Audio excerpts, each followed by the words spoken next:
صحابہ، عظمت صحابہ نہیں کرتے، ہم فرقہ وارانہ بات نہیں کرتے، لیکن اپنا عقیدہ بتا دینا چاہتے ہیں۔ وفا کرو گے، وفا کریں گے، جفا کرو گے، جفا کریں گے، کرم کرو گے، کرم کریں گے، ستم کرو گے، ستم کریں گے، ہم آدمی ہیں تمہارے جیسے، جو تم کرو گے وہ ہم کریں گے۔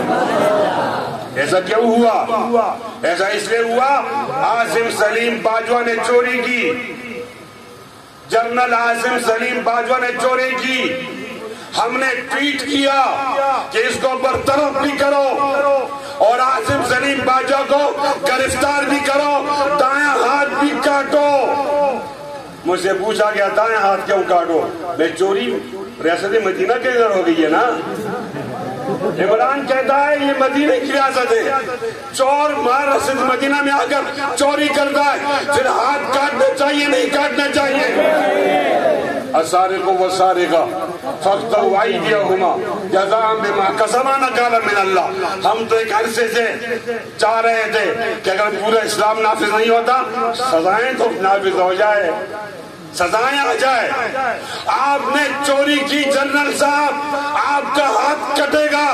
اگر آج عمران نہیں کاٹ سکتا تو انشاءاللہ جمعیت علماء اسلام کی حکومت آئے گی، سارے چوروں کے ہاتھ کٹیں گے انشاءاللہ۔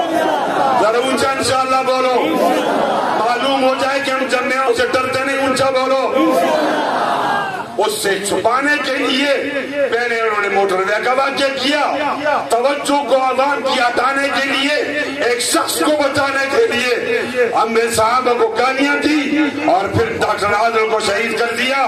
میں تمہیں جانتا ہوں، تمہارے آخری ہدف پر میری نظر ہے، ہم آپس میں نہیں لڑیں گے، آپ کے کہنے پر بھی نہیں لڑیں گے، پرامن لوگ ہیں، لیکن انشاءاللہ پاکستان سے چوروں کا صفایا کریں گے انشاءاللہ۔